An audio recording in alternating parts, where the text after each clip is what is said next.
Welcome back to Mr. Cursed. I hope you're not alone right now. There are things living in the Appalachian mountains that used to be people. They've been out there so long, they forgot how to be human. And every November, when hunters go deep into the woods, some of them don't come back the same. Tonight, 6 true stories. Pale creatures in the trees, voices that shouldn't exist, a family that drugs you and makes you forget who you are. Real people who barely escaped with their lives. Subscribe right now, like this video, share it, comment where you're from. Let's build this community. Okay. Deep breath. Story 1 starts now.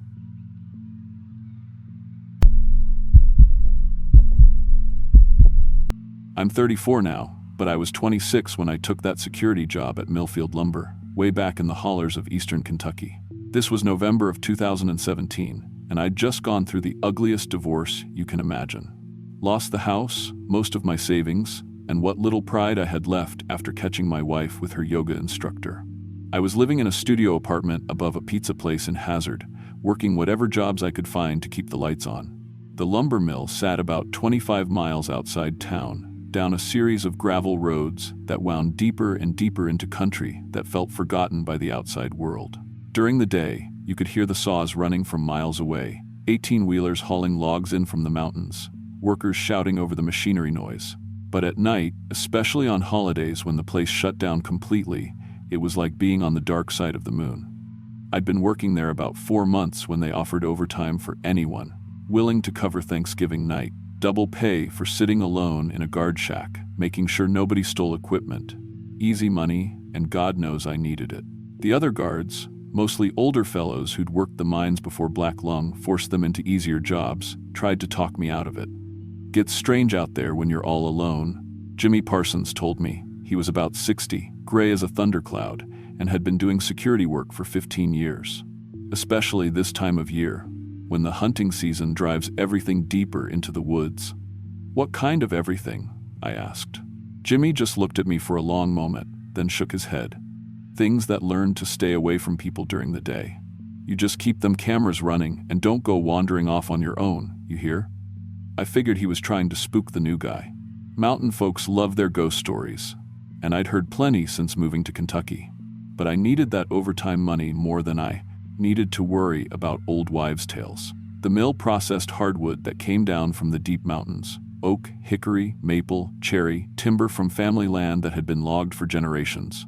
The company bought from small operators, folks who'd cut select trees from their property when they needed cash for medical bills or to keep the lights on. It was honest work, but it connected the mill to some of the most remote and isolated parts of Appalachia. During my regular shifts, I'd gotten to know some of the truckers who brought in loads. Most were local men who'd grown up in these mountains, and they'd sometimes mention things that made my skin crawl. Families that had been living so deep in the woods for so many generations that they'd become something different. People who'd stopped coming to town, stopped interacting with the outside world, stopped being quite human in the way the rest of us understood it. States got records of homesteads back in there from the 1800s, one driver named Dale told me. But some of them, families never filed paperwork, never paid taxes, never sent their kids to school. Been living wild for so long they forgot how to be civilized. I'd laughed it off at the time. Mountain people have always been independent, and there were plenty of folks living off-grid by choice. But as Thanksgiving approached, and I prepared for that long night alone, Dale's words kept coming back to me. Thanksgiving night was unseasonably warm for late November. The temperature hung around 65 degrees, with a thick fog rolling up from the valleys that made everything look soft and otherworldly. I arrived at 11 p.m. to find the mill completely deserted. No trucks, no workers, just me and the security equipment that was supposed to keep me connected to civilization. The guard shack sat in the center of the mill yard, with windows facing every direction so you could monitor the lumber stacks, the equipment sheds, and the main buildings. The cameras covered the gates and the most expensive machinery, but there were plenty of blind spots, especially where the property backed up against thousands of acres of national forest. For the first few hours, everything was routine. I walked my rounds, checked the cameras, tried to read a book I'd brought from home. The motion sensors around the perimeter went off occasionally, but that was normal when fog got thick. Small animals, maybe a deer, sometimes just the way mist moved in whatever breeze managed to find its way down from the ridges. But around 2 a.m., the sensors started triggering in patterns. 3 quick alerts from the north fence, then exactly 5 minutes of silence, then 3 more from the east side, then the south, then the west. Like something was testing our perimeter, learning our detection ranges, figuring out how to move without being seen. I checked the cameras, but the fog was too thick to make out anything useful. Just gray, static, with occasional dark shapes that could have been anything. I tried calling Central Dispatch to report the unusual activity, but my radio was picking up nothing but interference. Not completely dead. I could hear faint voices sometimes, like distant conversations, but I couldn't make contact with anyone. That's when I started finding the signs. During my 3 a.m. round, walking the fence line with a flashlight, I discovered that someone had been testing our barriers. Small holes dug under the chain link, just big enough for a person to crawl through if they didn't mind getting dirty. Fresh scratches on the fence posts, like fingernails or claws, had been used to climb. And footprints in the soft ground near the lumber stacks, human-shaped, but wrong somehow. The toes were too long, spread too wide, and there were marks that might have been claws. But it was the smell that really got to me. I'd grown up around livestock, so I knew what animals smelled like. This was similar, wild and musky, but with something else mixed in. Something that reminded me of the nursing home where my grandmother had spent her final months. That combination of unwashed bodies, old clothes, and something indefinably sick. When I got back to the guard shack, I noticed my radio was working again. I called dispatch and reported possible trespassers, but the night supervisor just told me to keep monitoring and call back if I saw anything definite. "Probably just some kids looking for a place to party," he said. "Happens every holiday." Around 4 a.m., I saw the first one. I was checking the cameras when movement caught my eye on the monitor showing the east lumber yard. A figure moving between the stacked boards, staying in the shadows, but definitely human-shaped. I grabbed my flashlight and headed out to investigate, thinking I'd finally caught whoever had been testing our perimeter. But when I got to the lumber yard, there was no one there. Just the stacks of oak and hickory, arranged in neat rows that created corridors and hiding spots. The smell was stronger here, though, that wild, unwashed odor that made my stomach turn. I was about to head back when I heard the sound. It started as what I thought was a baby crying, coming from somewhere deeper in the lumber maze. High-pitched and desperate, the kind of sound that pulls at something primitive in your brain and makes you want to help. I followed it, calling out that I was coming, that everything was going to be okay. But the crying stayed just ahead of me, leading me deeper into the stacks, and I began to realize it wasn't quite right. The rhythm was wrong, too regular, like someone imitating the sound of distress rather than actually experiencing it. When I finally stopped and listened carefully, I could hear other sounds mixed in. Low chuckling, like whoever was making the crying noise was enjoying the game, and breathing. Not just one person, but several, positioned around me in the shadows. I wasn't alone in the lumberyard. I turned off my flashlight and stood very still, listening. Soft footsteps moving between the stacks, always staying just out of sight. Whispers in a language I couldn't understand, but with tones that sounded like they were discussing me, planning something. That's when I saw the first pair of eyes reflecting my flashlight beam from about 30 feet away, yellow-green, like an animal's, but positioned at the height where a person's head would be. When I moved the light, the eyes disappeared, but I could hear movement, quick and quiet, like whoever it was had dropped to all fours. I backed toward the guard shack, moving slowly, trying not to show fear. But I could hear them following me, paralleling my movement, staying hidden but keeping pace. When I'd almost reached the main path back to the shack, something moved across my peripheral vision. A pale shape that might have been a naked person, but moving wrong, too fluid and quick. I ran. Behind me, I heard what sounded like laughter. Not quite human, but not animal either. Something in between that made my skin crawl and my stomach drop. By the time I reached the guard shack, I was shaking so hard I could barely work the lock. Inside, with the door secured and all the lights on, I tried to make sense of what I'd seen. Trespassers, obviously. Probably drug users or mental patients who'd wandered away from some facility. The eyes reflecting light could be explained by contacts or some medical condition. The strange movement patterns might be caused by drugs or mental illness. But deep down, I knew I was lying to myself. I'd lived in these mountains long enough to hear the stories. Families that had been cut off from civilization for so long they'd become feral. Children raised without schools or social services, growing up more like animals than people. Generations of inbreeding and isolation creating something that wasn't quite human anymore. The stories were always dismissed as folklore, urban legends, the kind of tales people told to scare tourists. But sitting alone in that guard shack, surrounded by thick fog, and knowing that something was moving in the darkness outside, those stories felt a lot less fictional. I tried the radio again, but it was back to static. I checked my cell phone, no signal, which wasn't unusual in the mountains. I was completely cut off, and dawn was still 3 hours away. Around 5 a.m., they started testing the building. I heard soft scratching sounds coming from different walls, like fingernails being dragged across wood and metal. Then gentle tapping on the windows, rhythmic and deliberate, like someone was trying to get my attention. When I looked outside, I couldn't see anything, but the sounds would stop whenever I moved toward a window, then start up somewhere else. They were coordinating their efforts, working together with a level of intelligence that made my earlier explanations fall apart. This wasn't random behavior from sick or drugged individuals. This was planned, organized, purposeful. The tapping escalated to rattling door handles and testing window latches. I could hear them moving around the building, checking for weaknesses, looking for ways inside. And they were communicating, soft sounds that might have been words but in no language I recognized. Then I heard the voice of my ex-wife calling my name from outside. "Tommy? Tommy, are you in there? I need help." My heart jumped.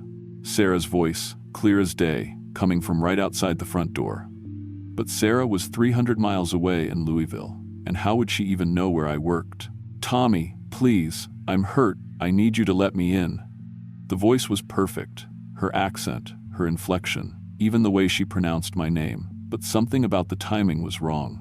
The pauses between words were too long, like someone was thinking carefully about how to form each sound. "I know you're in there, Tommy. I can see the lights. Why won't you help me?" I stayed silent, my hand on the radio, even though I knew it wouldn't work. The voice outside grew more insistent, more desperate, but also more obviously wrong. The words were Sarah's, but the emotion behind them was hollow, like someone imitating feelings they didn't really understand. "Fine, Tommy, be that way. But we know where you live now. We know where you work. We'll be seeing you again." The voice faded away, but I could still hear movement outside. They hadn't left. They'd just stopped pretending to be my ex-wife. As dawn approached, the activity increased. I could hear them moving equipment around outside, dragging things across the yard, working on something just beyond my line of sight. When I tried to look out the windows, shapes would dart away too quickly for me to get a clear view. But I caught glimpses, pale, skin that looked almost luminous in the pre-dawn gloom, hair that was long and matted like it hadn't been cut or washed in years, bodies that moved with an unsettling combination of human intelligence and animal grace. At 6 a.m., just as the first real light was starting to filter through the fog, I heard engines approaching on the access road. The morning shift supervisor and a couple of workers, arriving early to prep for the post-holiday restart. The sounds outside the guard shack stopped immediately. Whatever had been testing the building, moving equipment, watching me through the windows, it all went silent in an instant. By the time the supervisor knocked on my door, there was no sign that anything unusual had happened. "Everything quiet last night?" he asked when I let him in. Dave Morrison, a decent guy who'd been running the mill for about 10 years, I almost told him everything. Almost described the trespassers and the mimicked voice and the feeling of being hunted. But looking at his normal, everyday face in the bright fluorescent lights of the guard shack, the whole story seemed impossible. "Yeah," I said, pretty quiet. "Motion sensors went off a few times, but I think it was just the fog." Dave nodded and looked at the security logs. "Radio working okay? Dispatcher said they lost contact with you around 2 a.m. Seemed fine to me." I lied. "Maybe atmospheric conditions." But Dave was frowning at something. He walked to the window facing the lumber yard and pointed outside. "What the hell is that?" I looked where he was pointing and felt my blood turn cold. Someone had arranged lumber into patterns across the yard, boards laid out in symbols that meant nothing to me but clearly took considerable effort and planning to create. Complex geometric shapes that were too precise to be random, too large to have been made by one person working alone. Kids, probably, Dave said, but he didn't sound convinced. Halloween, prank, maybe. Though it's a hell of a lot of work for a joke. More workers arrived over the next hour, and they spent the morning returning the lumber to proper stacks. But I noticed they were nervous about it, working in groups, constantly looking toward the tree line. A couple of the older guys seemed to recognize the symbols, though they wouldn't say what they meant. I finished my shift report and drove home, but I couldn't stop thinking about what had happened. The logical part of my brain insisted it had been trespassers, maybe a group of homeless people or drug users who'd learned to work together for survival. But the way they'd moved, the intelligence behind their coordination, the perfect mimicry of my ex-wife's voice, it all pointed to something more disturbing. Over the next few weeks, I did research. Spent hours in the library and online, looking for information about isolated populations in Appalachia. What I found made me wish I'd never taken that job. There were documented cases of families who'd been living in the deep mountains for generations without contact with authorities. Children who'd never been registered, never attended school, raised by parents who themselves had minimal contact with civilization. By the 1972nd, social services had made efforts to locate and integrate these populations. But the mountains were vast, and some families had simply vanished deeper into the wilderness rather than submit to outside interference. What happened to those people? Their children? Their children's children? Dr. Margaret Chen, an anthropologist at the University of Kentucky, had published papers about feral populations in isolated regions. According to her research, humans raised without socialization could develop behavior patterns that appeared more animal than human. Loss of complex language, reversion to primitive survival strategies, even physical changes over multiple generations of wilderness living. But Dr. Chen's work had been discredited, her funding cut, her research suppressed. Too controversial, too disturbing for academic acceptance. The official position was that such populations didn't exist, that modern civilization had reached every corner of America. I knew better now. I quit the lumber mill job the week after Thanksgiving, told them I'd found better work, which was a lie. I took a significant pay cut to get a day shift position at a hardware store in town. But I couldn't face another night alone in that guard shack, knowing what was watching from the trees. The mill had problems after I left. 3 more security guards quit within 2 months, all citing personal reasons. There were reports of missing equipment, break-ins that left no evidence except strange symbols carved into wood. Drivers complained about feeling watched while making deliveries, about hearing voices calling to them from the forest. In March of 2018, a delivery driver named Paul Hensley disappeared. His truck was found at the mill with the engine running, doors open, load still secured. No sign of struggle, no indication of where he'd gone. The investigation lasted 2 weeks before being quietly closed as a missing person case. I knew Paul a little. He'd brought loads to the mill while I was working there. Friendly guy, family man, not the type to just walk away from his life. But the official story was that he'd been having financial problems, maybe personal issues. People disappear all the time, the sheriff said. Usually they turn up, eventually. Paul never turned up. 2 months later, the lumber mill closed permanently. Dave Morrison said it was economic factors, competition from larger operations, transportation costs, environmental regulations. But I heard rumors about insurance problems, about the company being unable to keep drivers willing to make deliveries, about equipment failures that couldn't be explained. The property sits empty now, slowly being reclaimed by the forest. The chain-link fence is broken in multiple places, the buildings are deteriorating, and the lumber stacks have been scattered by weather and wildlife. Or so they say. I drive past sometimes. When I can't avoid the road for other business, usually during the day, never alone, never stopping. But even in bright sunlight with traffic on the road, I can feel eyes watching from the tree line. Patient, intelligent eyes that remember my scent, my face, the sound of my voice. Last month, I had to make a delivery to a customer who lived near the old mill site.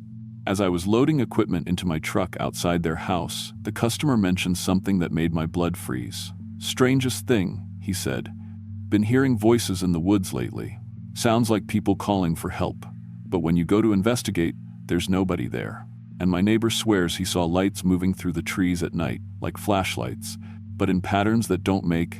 I finished my work and left as quickly as possible, but I couldn't stop thinking about what he'd said. The mimicry had worked on me that night in the guard shack.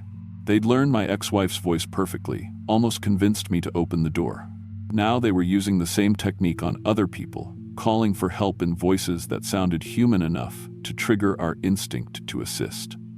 How many voices do they know now? How many people have they watched, studied, learned to imitate? And what happens to the ones who answer when they call? I don't live in Kentucky anymore. Moved to Ohio 6 months after the mill closed. Got work in a suburban hardware store where the worst thing you encounter is shoplifters and difficult customers. I sleep better in a place where streetlights keep the darkness at bay, where neighbors are close enough to hear you scream, where help is always just a phone call away. But sometimes, late at night when the wind is blowing through the trees outside my apartment, I hear voices calling my name. Sarah's voice, asking me to let her in. Dave Morrison, calling from the mill yard, asking if everything's okay. Paul Hensley, the missing driver, asking for help with his truck. They've learned new voices now, added to their collection, and sometimes I wonder if one of those voices might be mine, calling to some other poor bastard who's alone in the dark, convincing them to open their door and step outside where patient, intelligent things are waiting in the shadows. If you're ever driving through eastern Kentucky and you hear someone calling for help from the woods, don't stop, don't investigate, don't trust what your ears are telling you, no matter how desperate the voice sounds or how much it reminds you of someone you care about. Because the things that live in the deep mountains have had generations to perfect their hunting techniques. And they've learned that the best way to catch prey is to use the voices of people we love.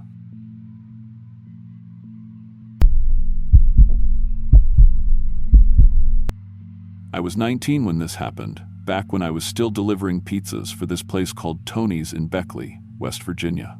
I'd been going to community college part-time, trying to scrape together enough credits for a business degree, but honestly, I was barely keeping my head above water financially.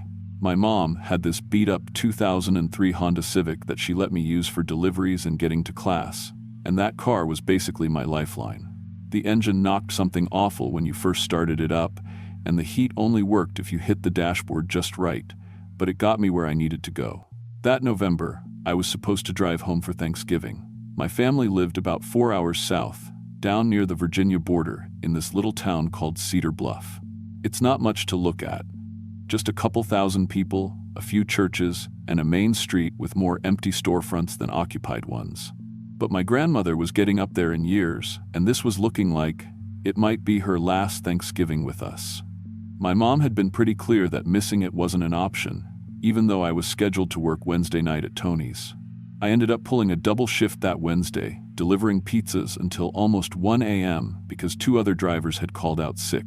By the time I got home to my tiny apartment, I was exhausted, but I knew I had to hit the road early Thursday morning if I wanted to make it in time for dinner. The plan was to take the interstate most of the way, then cut through some back roads for the last hour or so.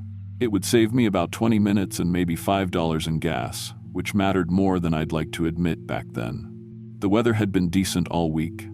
Typical late November stuff, cold but clear. I checked the forecast before I left around 6 a.m., and it looked fine. Maybe some light rain later in the day, but nothing serious. I threw my overnight bag in the back seat, grabbed the thermos of coffee I'd made, and started the long drive south. The first couple hours went exactly like they always did. I knew this route pretty well from visiting home, and I'd driven it probably 20 times since starting college. Everything was normal until I got into the mountains. I was maybe an hour outside Cedar Bluff when the weather started turning. It began as just a light drizzle, the kind that barely requires windshield wipers. But as I climbed higher into the hills, that drizzle turned into sleet, and then into something that was almost snow, but not quite. The temperature had dropped fast. I could see it on the car's little digital display, going from 45 degrees to 32 inches, what felt like minutes. That's when I made the mistake that probably saved my life and nearly cost me everything else. My GPS had been acting up for the past few weeks, sometimes losing signal or taking me on weird routes that didn't make sense. But I'd been using it anyway because I didn't really know these mountains that well once you got off the main roads. When it told me to take an exit I'd never noticed before, suggesting it would save me 15 minutes and avoid some construction, I figured, why not? The road looked decent enough from the interstate, paved, with actual lane markers and everything. What I didn't realize was that this road climbed much higher than the route I usually took. Within about 10 minutes, I was in completely different weather. The sleet had turned into honest-to-God snow, coming down hard enough that I had to slow way down just to see the road ahead of me. The Civic's tires weren't exactly built for mountain driving in winter weather, and I could feel them slipping every time I hit a slight incline or had to brake. I should have turned around right then. Looking back now, there were a dozen signs that I was getting into something I couldn't handle. The road was getting narrower, for one thing. What had started as a normal two-lane road with shoulders was turning into something that barely had room for two cars to pass. The guardrails disappeared, replaced by nothing but steep drops on one side and rock walls on the other. And I hadn't seen another car in probably 20 minutes, which should have told me something about how remote this route really was. But I kept going because my phone still showed GPS signal, and according to the map, this road connected back to the highway I needed just a few miles ahead. I figured I was already committed, and turning around on these narrow mountain curves seemed more dangerous than just pushing through. Plus, I was supposed to be at my grandmother's house by 2 p.m., and it was already past noon. The snow kept getting worse. What had been manageable flurries turned into a full-blown snowstorm. The kind where you can barely see 10 feet in front of your car. I was creeping along at maybe 15 miles per hour, gripping the steering wheel so tight my knuckles were white when I felt the back end of the car start to slide on a curve. I tried to correct it the way they teach you in driver's ed: turn into the skid, don't overcorrect, stay calm. But the Civic's tires just couldn't get any grip on the ice that had formed under the snow. The car slid sideways, then backwards, and then I was sliding down into what I thought was just a shallow ditch beside the road. It wasn't shallow. The car tipped at an angle that told me immediately I wasn't driving out of this. The driver's side was definitely higher than the passenger side, and when I tried to restart the engine after it stalled out, all I got was this grinding noise, and then nothing. I sat there for a minute, watching snow pile up on the windshield, trying to figure out what the hell I was supposed to do next. I pulled out my phone to call for help, but I had 0 bars, not even one. The GPS wasn't working anymore either, just a spinning circle where the map should have been. I tried calling 911 anyway, but the call wouldn't even attempt to connect. That's when it really hit me how much trouble I was in. I was wearing jeans, a hoodie, and a light jacket. Fine for running from a warm car into a warm house, but not exactly mountain survival gear. The temperature was dropping fast. I could see my breath inside the car, even with the windows up, and I had no idea where exactly I was. The GPS had cut out before I could get a good look at what road I was on, and there hadn't been any signs for miles. I knew I couldn't just sit in the car and wait for help. Nobody knew I was taking this route, and it was pretty clear that this wasn't a road that got much traffic, even in good weather. If I was going to survive this, I needed to find shelter and warmth, and I needed to find it before dark. Through the snow, I could just make out what looked like smoke rising from somewhere deeper in the woods. It was hard to tell how far away it was, but it was the only sign of civilization I could see. I grabbed my overnight bag, locked the car out of habit, and started hiking toward where I thought I'd seen the smoke. The woods were eerily quiet. Even with snow falling, you'd expect to hear something. Wind in the trees, maybe some birds, the sound of your own footsteps crunching in the snow. But it was like someone had put a blanket over the entire forest. The only sound was my own breathing, and the soft whisper of snowflakes hitting the ground. I walked for what felt like an hour, but was probably only 20 minutes. The smoke got clearer as I got closer, and eventually I could make out the shape of a cabin through the trees. It was an old place, the kind of log cabin you see in pictures of Appalachia from maybe 50 years ago. There was definitely someone home. Smoke was coming steady from the chimney, and I could see warm yellow light in the windows. I was so relieved I almost cried. I figured whoever lived here would at least let me use their phone to call for help, maybe even give me a cup of coffee while I waited for a tow truck. Mountain people are supposed to be hospitable, right? Especially to someone obviously in trouble. I walked up to the front door and knocked. The sound seemed too loud in the quiet woods, but there was no immediate answer. I could hear voices inside, though definitely multiple people talking in low tones. I knocked again, harder this time. "Hello?" I called out. "I'm sorry to bother you, but my car's stuck in a ditch and I don't have any cell service. Could I maybe use your phone?" The voices inside stopped completely. Not gradually, like people finishing a conversation, but all at once, like someone had hit a mute button. I waited for probably 5 minutes, knocking a couple more times and explaining my situation, but nobody came to the door. The weird thing was, I could still see the lights inside, and smoke was still coming from the chimney. Someone was definitely home, they just weren't answering. I was starting to get genuinely cold by then. My fingers were going numb, and I could feel the dampness from the snow seeping through my shoes. I tried the door handle, figuring maybe these folks just didn't hear me knocking over whatever they were doing inside. The door was unlocked. I know how that sounds. I know you're not supposed to just walk into someone's house uninvited, but I was scared, and cold, and getting more desperate by the minute. I figured I'd stick my head in, explain the situation, and apologize for the intrusion. Any reasonable person would understand why someone might take liberties in an emergency situation. I pushed the door open slowly and called out again. "Hello? I'm really sorry to just walk in, but I'm stranded and I need help." The smell hit me first. It was like nothing I'd ever experienced before or since. Sweet and rotten at the same time, with this underlying metallic smell that made my stomach turn over immediately. It was the kind of smell that your brain recognizes as wrong before you can even identify what it is. The cabin was dimly lit by a couple of oil lamps, and it took my eyes a minute to adjust from the bright snow outside. When they did, I saw the walls. They were covered with what looked like dried animal hides, dozens of them, hanging from hooks and nails driven into the log walls. But as my eyes adjusted more, I realized they weren't animal hides at all.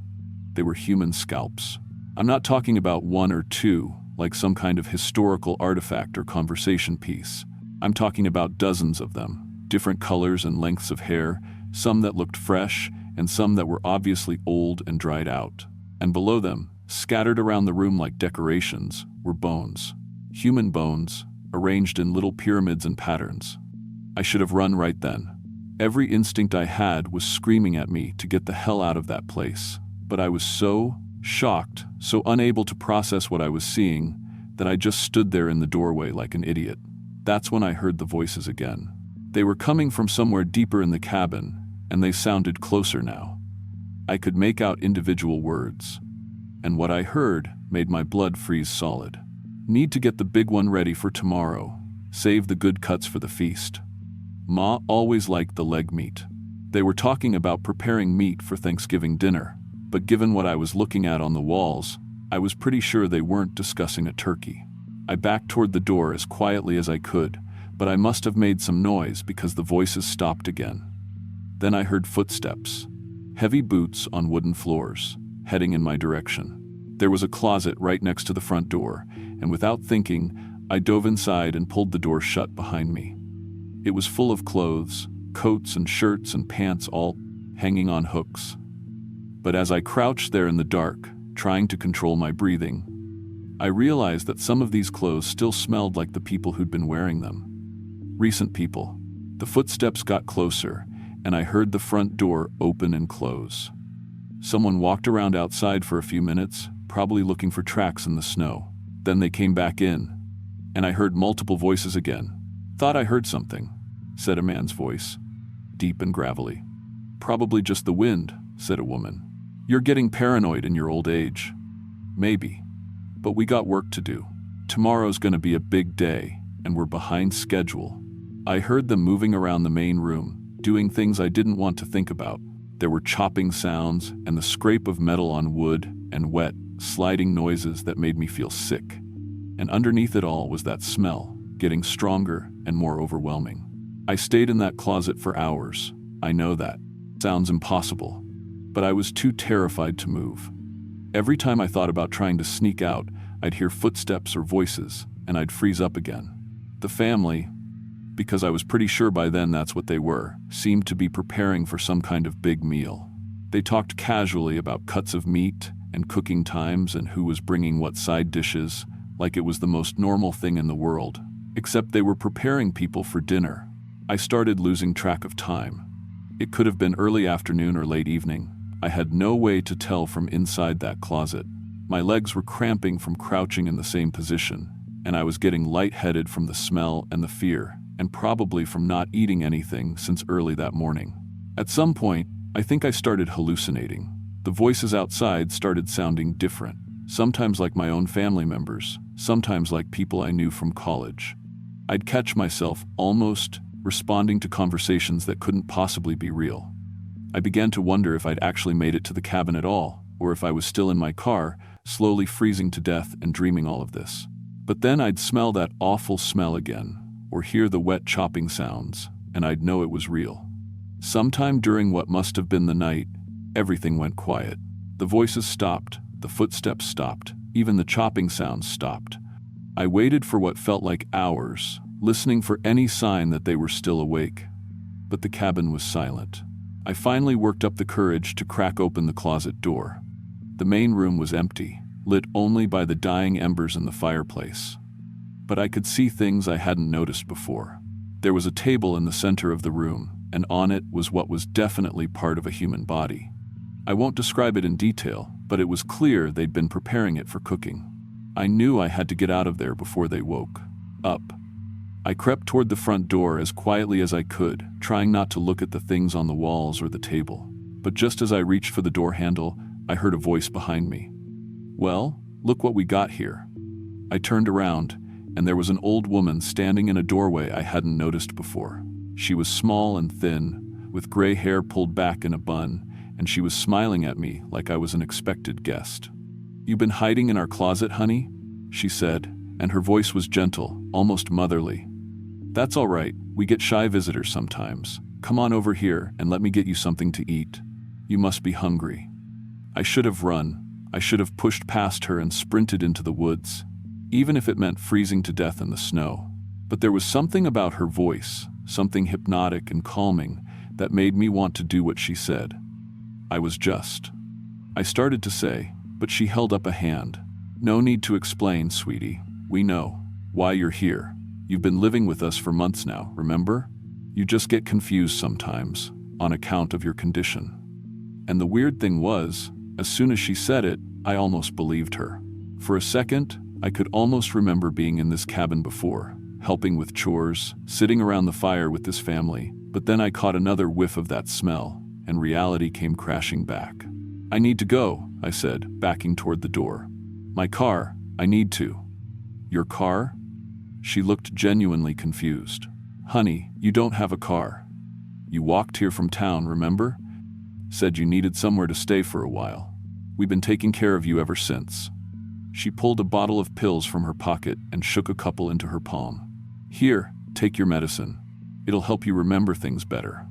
I didn't take the pills. Instead, I turned and ran for the door. But there were two men standing outside, both big and heavy-set, blocking my path. One of them was holding what looked like a butcher's cleaver. Now, said the woman behind me. "Don't be difficult. Tomorrow's Thanksgiving, and we got a lot of work to do. You're part of the family now, and family helps with the feast." They brought me back inside, and the woman made me take those pills. Whatever was in them, it made everything fuzzy and dreamlike. I remember helping them prepare things for dinner, but it all felt like I was watching someone else do it. They kept talking to me like I'd been there forever, referencing conversations we'd supposedly had and chores I'd supposedly helped with. And I started to believe them. By Thanksgiving morning, I was convinced that I was the youngest son of this family, that I'd been living here for months, that my memories of college and pizza delivery and my real family were just confused dreams caused by some kind of head injury. They gave me a job helping prepare the turkey for dinner. It wasn't a turkey, but at the time, with those drugs in my system, it seemed perfectly normal. I helped stuff it with bread and herbs, helped tie it up for roasting, helped season it just like my real grandmother had taught me years ago. It wasn't until they set the carved meat in front of me at dinner that the drugs wore off enough for me to remember what we'd actually been preparing. I ate it anyway. I ate it because they were all watching me, and I knew what would happen if I refused. I ate human flesh at a Thanksgiving dinner in a cabin in the mountains of West Virginia, and I told them it was delicious. The next thing I remember clearly was waking up in a hospital bed 3 days later. The doctors told me I'd been found unconscious in my car by a state highway crew, severely hypothermic and suffering from frostbite. They said I'd been hallucinating from oxygen deprivation and that most of what I remembered probably wasn't real. My car had been exactly where I'd left it, stuck in that ditch, and there were no footprints in the snow leading away from it. They never found any cabin. A search and rescue team went over the area where I said it was, and there was nothing there but woods. No building, no family, no evidence that anyone had ever lived in that part of the mountains. The official explanation is that I never left my car, that I sat there for 3 days, slowly freezing, and my brain created the entire experience as some kind of survival mechanism. But I still taste it sometimes. That meat, I'll be eating a normal meal, and suddenly I can taste it again, and I have to run to the bathroom to throw up. I've become mostly vegetarian since then, because any meat reminds me of that Thanksgiving dinner. I also can't sleep in normal beds anymore. I feel safer in small, enclosed spaces. My apartment now has a walk-in closet, and that's where I sleep most nights, on a mattress on the floor. And sometimes, late at night, I catch myself filing my teeth with a nail file. I don't remember starting to do it, but I'll suddenly realize I'm sitting there, making my canines a little sharper, and I have to force myself to stop. My family says I'm different now. They say I don't remember things the way they happened before that Thanksgiving. They're probably right. Sometimes I'll be talking to my grandmother, and I'll almost call her Ma in this accent I've never had before. I've never gone back to that part of West Virginia. I take the long way home now, even if it costs extra in gas money. But sometimes I wonder if the doctors were wrong. Sometimes I wonder if there really was a cabin and a family, and if somewhere up in those mountains, they're still preparing for their next feast. And sometimes, when I'm honest with myself, I wonder if part of me is still up there with them.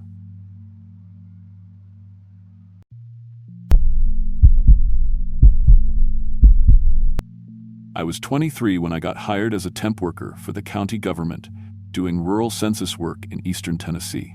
It wasn't glamorous work, but it paid decent for someone fresh out of college with a useless English degree and student loans breathing down my neck. My supervisor, Mrs. Chen, was this no-nonsense woman who'd been doing government work for 20 years. She handed me a clipboard, a county vehicle, and a list of properties that needed updating before the holidays. Most of these are straightforward. She told me that Tuesday morning before Thanksgiving week. Just verify who's living where, update the records, take some photos for documentation. You've got 12 properties scattered through the mountains. Should take you a full day, but nothing too challenging. She pointed at the map spread across her desk. GPS coordinates are all programmed in. Radio check-in every 2 hours, and don't forget your camera. Some of these records haven't been updated since the 80s. I'd been doing this job for 3 weeks by then, mostly in town and the closer suburbs. Rural census work was different. Driving narrow mountain roads to find isolated homesteads, talking to folks who sometimes hadn't seen a government worker in years. But I was getting the hang of it, and honestly, I liked the solitude. After growing up in Memphis with constant noise and people, the quiet mountain drives were almost therapeutic. The morning was perfect for November. Clear skies, temperature in the 50s, good visibility for mountain driving. I loaded up the county Jeep with my equipment, clipboard with property forms, digital camera, measuring tape, county ID badge, and a thermos of coffee that would probably be ice cold by lunch. The radio crackled to life as I started the engine. Unit 7, this is dispatch. Radio check. Unit 7, loud and clear. Starting Route 47B. Estimated completion around 6 p.m. Copy that. Have a good one out there. I pulled out of the county building parking lot feeling pretty good about the day ahead. 12 properties, 8 hours, straightforward documentation work. I'd be home in time for dinner and have Thursday off for Thanksgiving. My girlfriend Sarah was driving up from Nashville to spend the long weekend with me, and I was looking forward to a few days of normalcy after settling into this new job and new town. The first few properties went exactly as expected. Small homesteads, mobile homes, A couple of older farmhouses with families who were friendly enough once I showed them my county ID and explained what I was doing. Standard stuff. Verify resident names, update head counts, note any structural changes to buildings, take a few photos for the file. The mountain roads were well maintained, my GPS worked perfectly, and I was making good time. It was around noon when I started noticing the discrepancies. Property number 7 was supposed to be a 2-story farmhouse occupied by a family named Morrison, husband, wife, 3 children, according to the records from 2019. The GPS led me down a gravel road that got progressively narrower until it dead-ended at a foundation and chimney. Nothing else. No house, no signs of recent habitation, no Morrison family. Just concrete blocks and a stone chimney standing in an overgrown field. I checked the coordinates 3 times, walked the perimeter, taking photos, radioed dispatch to double-check the address. Everything matched up on paper. This was definitely the right location, but the records were completely wrong. Probably got demolished and nobody updated the paperwork. I muttered to myself, making notes on my clipboard. Rural bureaucracy wasn't exactly known for its efficiency. Property number 8 was listed as a mobile home with 2 adult residents. The GPS coordinates led me to a trailer that had obviously been abandoned for years. Windows boarded up, weeds grown up to the roofline, the whole structure tilted at an angle that suggested the foundation had partially collapsed. No power lines connected, no mailbox, no vehicle access that looked like it had been used recently. By the time I reached property number 9, I was starting to get concerned. Another mismatch. This one was supposed to be a family compound with multiple buildings housing an extended family of 11 people. What I found was an empty field with no structures at all, not even foundations. Just mountain laurel and pine trees as far as I could see. I pulled out my radio. Dispatch, this is Unit 7.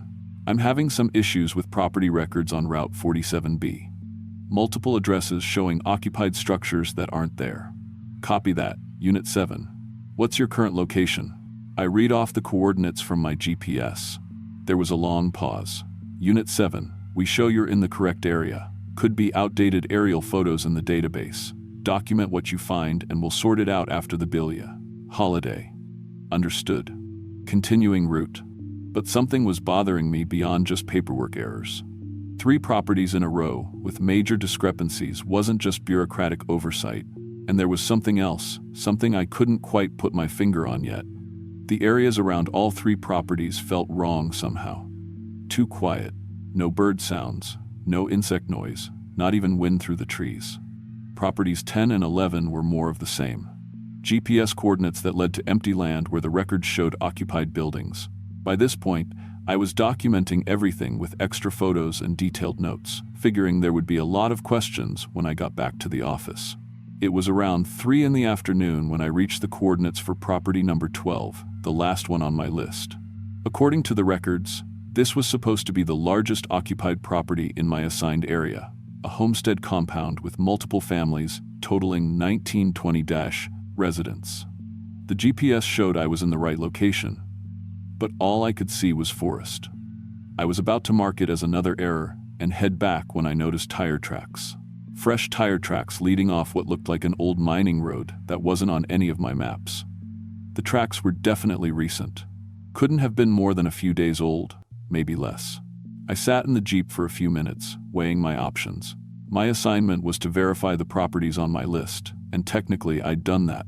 But if there were actually people living back there, I needed to find them and update their records. I decided to follow the tracks.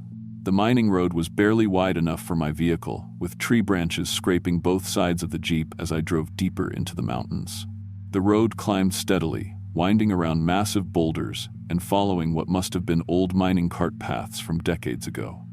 After about 10 minutes of careful driving, the trees started to thin out, and I could see structures ahead. What I found was like stepping back in time. There was a settlement of maybe 15 buildings scattered around a natural clearing in the mountains. Most of the structures looked like they'd been adapted from old mining facilities, converted equipment sheds, modified barracks-style buildings, what might have been an old mine office that had been turned into a larger residence. Everything was built from salvaged materials: metal sheeting, reclaimed lumber, mismatched windows, and doors that looked like they'd come from a dozen different demolished buildings. I could see people moving around between the buildings, children playing in a central area, adults working on various projects, smoke rising from several chimneys, a completely self-sufficient community that didn't exist on any government records. I parked the Jeep at the edge of the clearing and got out with my clipboard, trying to look official but non-threatening. Within seconds, every person in sight had stopped what they were doing and was staring at me. The children ran to the adults, and I could see people emerging from buildings I hadn't even noticed. That's when I realized how isolated this place really was. No power lines running in, no telephone poles, no paved roads, no connection to any municipal services. These people had built a completely off-grid community in the mountains, and based on the age of some of the structures and the number of children, they'd been here for a long time. An older man, maybe in his 60s, with graying hair and clothes that looked handmade, walked toward me. Behind him, I could see at least 30 other people gathering in a loose circle around my vehicle. Men, women, children of various ages, all watching me with the kind of wariness you'd expect from people who hadn't seen an outsider in years. "You lost, son?" the older man asked. His voice was calm, but there was something in his eyes that made me suddenly aware of how alone I was out here. "No, sir. I'm with the county government," I said, showing him my ID badge. "I'm doing census work, updating population records. I was looking for property 12 on my list, supposed to be 19 residents at these coordinates." The man looked at my badge for a long moment, then back at my face. I noticed that the other people had moved closer while we were talking. Not threatening exactly, but definitely surrounding me. "Census work," he repeated slowly. "Government census work." "Yes, sir. Just updating records, making sure we have accurate population counts for the county. Nothing invasive, just basic information."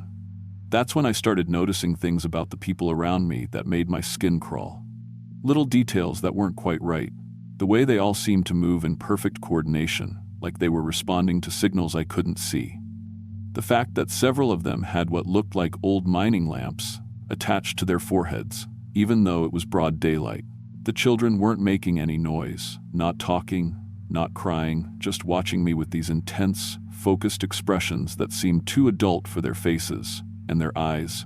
All of them had these pale, almost colorless eyes that seemed to reflect light like an animal's. "We don't need to be counted," the older man said finally. "We take care of ourselves up here. Always have." "I understand that, sir, but it's just for county records. Population density, infrastructure planning, things like that. I'm not here to cause any problems." But even as I said it, I could feel the situation shifting.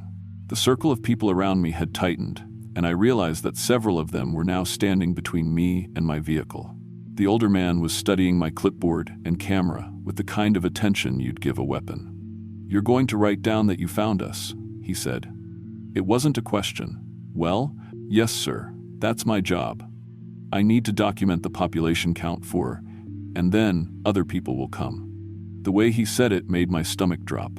There was a finality to it, like we'd just crossed a line I didn't even know existed.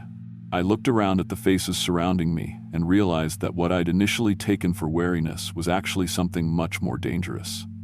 These people weren't just isolated by choice, they were hiding. And I'd just stumbled into their secret. "Sir, I'm just a temp worker doing paperwork. I'm not here to cause any trouble for anyone. If you don't want to be included in the official count, I can work something out." "No," he said quietly. "You can't."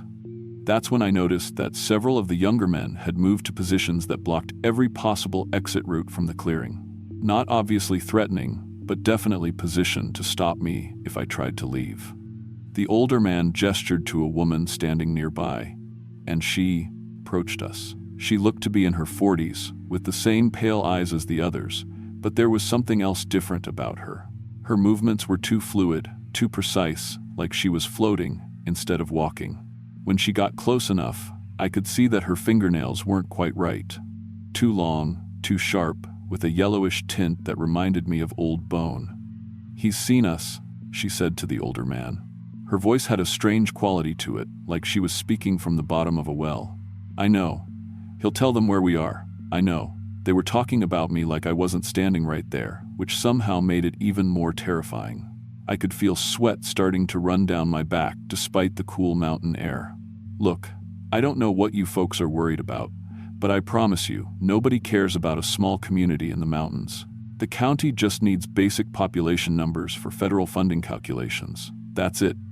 No one's going to bother you. The woman turned those pale eyes toward me, and I felt like I was being examined by something that wasn't entirely human. You don't understand, she said. We've been here for 70 years. 3 generations. We've changed. Before I could ask what she meant by that, I heard footsteps behind me and turned to see 2 of the younger men approaching.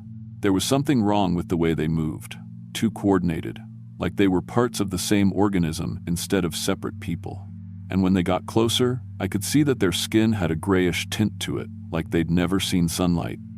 We can't let you leave, the older man said. Not with what you've seen. What I've seen a community of people living off the grid. That's not illegal. That's not even unusual in rural areas. Look closer, the woman said. And against every instinct I had, I did.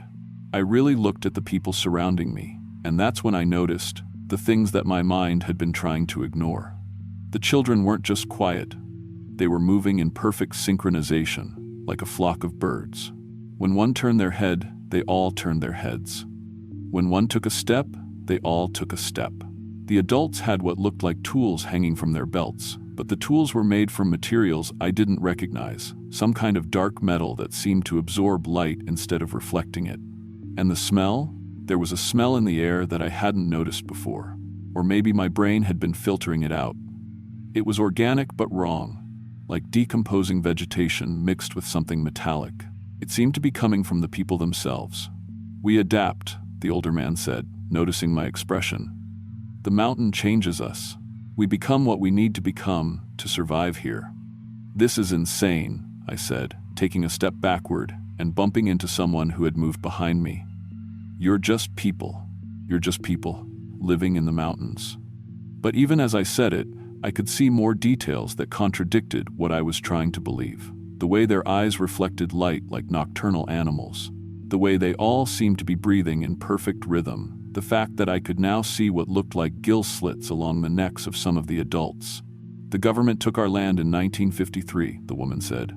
Forced relocation for a mining project. We came back. We found ways to stay. We learned to become invisible. And now you found us, the older man added, which means we have to make a decision. The circle of people around me had tightened to the point where I could reach out and touch them. I could see my Jeep about 20 feet away, but there were at least 6 people between me and it. My radio was back in the vehicle. My phone had no signal this far into the mountains. What kind of decision? I asked, though I was pretty sure I didn't want to know the answer. You can. Join us, the woman said. Become part of the community. Learn to adapt like we have. Or, I asked. There is no or, the older man said. You've seen too much. You know too much. If you leave, others will come. We can't allow that. I won't tell anyone. I swear. I'll file a report saying the property was unoccupied. No one will know you're here. You don't understand, the woman said again. It's not about what you'll tell them. It's about what you've seen. What you know. That knowledge changes you. Makes you part of this place, whether you want to be or not. And that's when I realized that the strange feeling I'd been having all day, the wrongness I'd sensed around the empty properties, hadn't been about the discrepancies in the records. It had been about this place, this community. They had some kind of influence that extended beyond their physical location, something that had been affecting me from the moment I'd entered their territory. The process takes about a week, the older man said. It's not painful, but it is permanent. You'll find that your body starts to adapt to the mountain environment. Your senses will sharpen. Your understanding of this place will deepen. What are you talking about? I asked, but I could feel something happening to me even as I spoke. My vision seemed sharper, like I could see details in the forest that had been invisible before. I could smell things I couldn't identify, complex scents that seemed to carry information about the people around me, the history of this place, the network of life that connected everything in these mountains. You're already starting to change, the woman said. and I could hear something different in her voice. Not just the odd echo I'd noticed before, but layers of meaning that my ears were somehow picking up. The mountain recognizes you now, accepts you. I tried to run. I broke toward what I thought was a gap in the circle and immediately discovered that these people moved faster than anything human should be able to move. They didn't chase me so much as they flowed around me, redirecting my momentum until I was back in the center of the clearing, breathing hard and feeling like I'd just tried to escape from a pack of wolves. "Don't fight it," the older man said. "Fighting makes it worse." "Makes what worse?" I gasped. "The adaptation. Your body is trying to reject the changes, but the mountain is stronger than your resistance." And I could feel it. Something was happening to my metabolism, my circulation, my nervous system. My heart was beating too fast, but somehow I wasn't getting winded. My skin felt hypersensitive, like I could feel air currents I'd never noticed before. And the people around me, I was starting to understand that they weren't separate individuals anymore. They were parts of something larger, a collective organism that included the mountain itself. "Stop this," I said. "I want to leave. I want to go home." "This is your home now," the woman said. "The mountain has chosen you. Fighting that choice will only make you suffer." They led me to one of the converted buildings, and I went with them because I could feel that resistance was becoming physically impossible. Whatever was happening to me was affecting my ability to think clearly, to make decisions that contradicted what the group wanted. It was like my individual will was being dissolved into something larger. The building they took me to had been fitted with what looked like medical equipment, but not any kind of medical equipment I recognized. Organic-looking devices that seemed to pulse with their own rhythm. Chairs and tables made from what might have been wood but had the wrong texture, the wrong color. Everything was connected by networks of what looked like root systems running along the walls and ceiling. "Lie down," the older man said, gesturing to one of the chairs. "The integration process works better if you're relaxed." "Integration into what?" I asked, but I was already moving toward the chair. My body was operating independently of my conscious will. "Into us," the woman said. "Into the mountain, into something bigger than what you were before." They strapped me into the chair, using restraints that felt warm and alive, like they were growing around my wrists and ankles rather than being tightened by human hands. I tried to scream, but found that I couldn't make sound. Something in my throat had changed, and my vocal cords were no longer responding to the signals from my brain. "The first phase is sensory integration," the older man explained as he attached devices to my head and chest. "You'll start to perceive the mountain as a living system. The second phase is metabolic adaptation.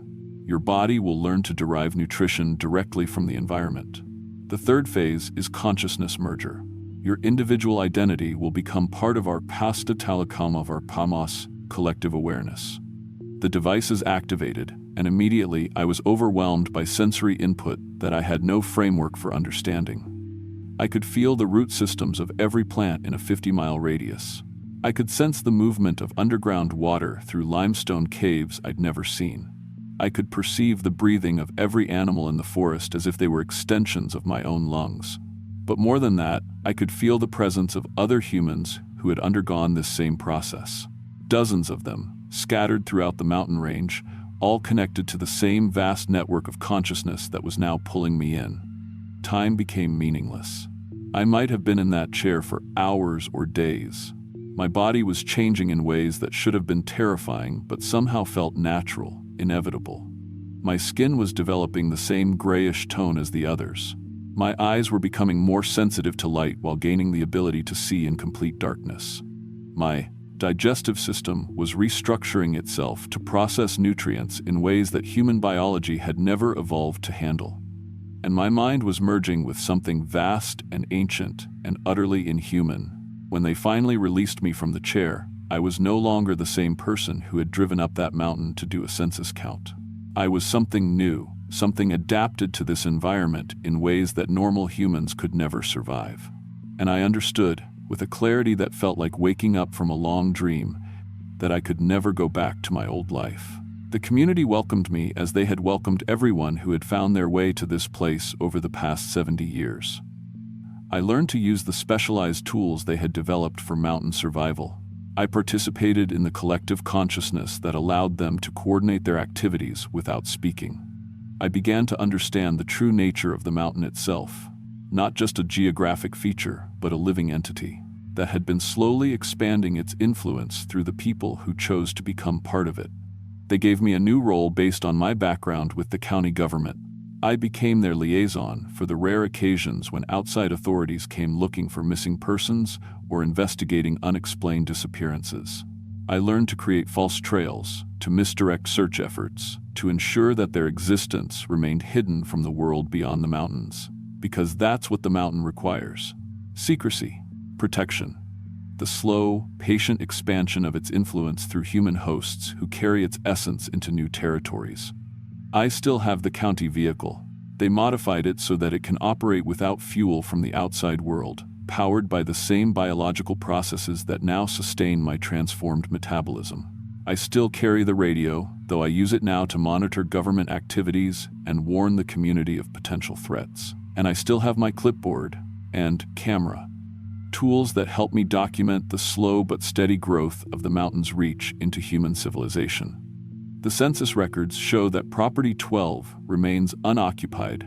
The coordinates lead to empty forest, just as they should. And when the next curious government worker comes looking for discrepancies in the population count, I'll be there to guide them to the truth that's hidden in these mountains. Because the mountain is always hungry for new additions to its collective consciousness. And there are so many people in the world who could benefit from the adaptation process, who could become something more than merely human. Sometimes I still think about my old life. Sarah, my girlfriend who was supposed to visit that Thanksgiving weekend. My apartment in town, my student loans, my plans for a normal human future. But those memories feel like they belong to someone else now, someone small and limited who couldn't perceive the vast interconnected web of consciousness that encompasses these mountains. I'm 23 years old, and I've been part of this community for what the outside world would measure as 6 months. But time works differently when you're connected to something as ancient as the mountain itself.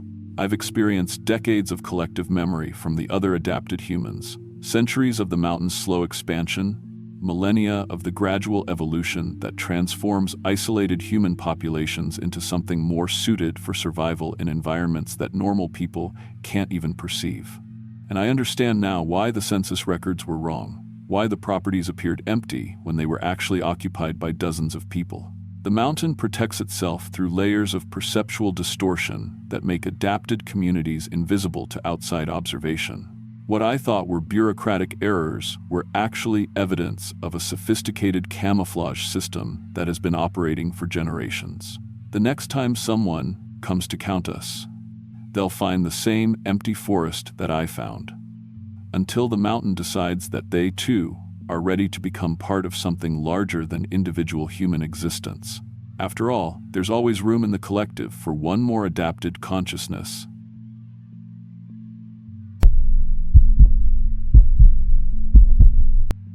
I'm 28 now, and I work at a Lowe's in Richmond, but back when I was 25, I was doing inventory at this little hardware store in Mechanicsville. The pay wasn't great, but it was honest work. You know? Anyway, my cousin Derek had been after me for years to go hunting with him. He'd grown up doing it with his granddad, and every fall he'd call me up talking about how I needed to get out there and experience it for myself. I'd always found some excuse, too busy, didn't have gear, whatever. Truth is, I'd never really been the outdoorsy type. I was more of a Netflix and takeout kind of guy. But that November, I was going through a rough patch. My girlfriend had moved out the month before, and I was spending way too much time sitting around my apartment feeling sorry for myself. When Derek called about opening weekend of rifle season, something in me just said yes. Maybe it was the change in his voice. He sounded genuinely excited to share something he loved with family, or maybe I just needed to get away from my own head for a while. Either way, I told him I was in. The plan was simple enough. Derek's granddad had passed away a few years back and left the family this 200-acre plot up in Albemarle County, about an hour west of Richmond. Derek had been hunting there since he was 12, knew every trail and tree stand on the property. He promised to teach me the basics: gun safety, how to track, where to set up, all that. I went to Dick's Sporting Goods and bought an orange vest, some warm clothes, and a hunting license. Derek said he'd loan me one of his rifles and handle the rest. We drove up Friday night and stayed at this little cabin on the property. Nothing fancy, just 2 bedrooms, a kitchen, and a wood stove. Derek's granddad had built it himself back in the 70s as a weekend retreat. The walls were covered with old hunting photos and mounted deer heads, generations of successful hunts. Derek spent most of the evening showing me how to load and unload the rifle, basic gun safety, where to aim on a deer for a clean kill. He was patient about it, took it seriously. I could tell this meant something to him, having me there. Saturday morning came early. We were up at 4:30, coffee and granola bars for breakfast, then out the door by 5. It was one of those perfect November mornings. Cold enough that your breath fogged, but not so cold you couldn't feel your fingers. The sky was just starting to lighten when we hiked out to the tree stands. Derek had this whole system worked out. He'd put me in what he called the rookie stand, about 400 yards from his usual spot. It overlooked this meadow where deer liked to graze in the morning, and it had good shooting lanes cut through the trees. Getting up into that tree stand in the dark was probably the scariest part of the whole day, at least at first. It was this metal ladder bolted to an oak tree, leading up to a platform about 15 feet off the ground. Derek helped me get settled, showed me how to use the safety harness, pointed out the different trails the deer used. He told me to be patient, that I might sit for hours without seeing anything, but that was part of it. Then he headed off to his stand, and I was alone. The first couple hours were actually pretty peaceful. As the sun came up, I started to understand what Derek loved about this. The woods came alive gradually. Birds calling, squirrels rustling through the leaves, the whole forest waking up around me. I saw several does come through the meadow, just like Derek said they would. But he'd been clear, don't shoot a doe unless you absolutely knew what you were doing. Wait for a buck, something with antlers. Around 9 o'clock, I got my chance. This beautiful 8-point buck came stepping out of the tree line on the far side of the meadow. He was maybe 75 yards away, standing broadside, perfect shot just like Derek had shown me. My heart was pounding so hard I was sure he'd hear it, but I managed to get the rifle up, find him in the scope, and squeeze the trigger, just like I'd practiced. The shot felt perfect. The buck jumped and took off running toward the far tree line, but I could tell I'd hit him solid. Derek had told me to wait at least 30 minutes before tracking, let the animal settle if it was wounded. So I sat there, adrenaline pumping, replaying the shot in my head. I was pretty sure I'd made a clean kill, but you never know for certain until you find the deer. When I finally climbed down and walked over to where the buck had been standing, there was good blood on the ground. Bright red drops leading into the woods. The trail was easy to follow at first. The buck had been running hard, leaving blood every few yards on the leaves and low branches. I followed it for maybe 100 yards through thick woods, and then I found him. He was lying in a small clearing, dead clean, perfect shot right behind the shoulder, just like Derek had taught me. I was feeling pretty proud of myself when I started field dressing the deer. Derek had shown me how to do it, but doing it for real was different. Messier. By the time I finished, I was covered in blood up to my elbows, and the sun was getting high. I needed to get the deer back to the truck, but it was heavy, probably 150 pounds dressed out. I decided to go get Derek and see if he wanted to help me drag it out. That's when I realized I had a problem. Following the blood trail and then focusing on field dressing the deer, I'd gotten turned around. I wasn't exactly sure which direction led back to the tree stand, and the woods all looked the same. I pulled out my phone to check the GPS, but I only had 1 bar of signal and the map was taking forever to load.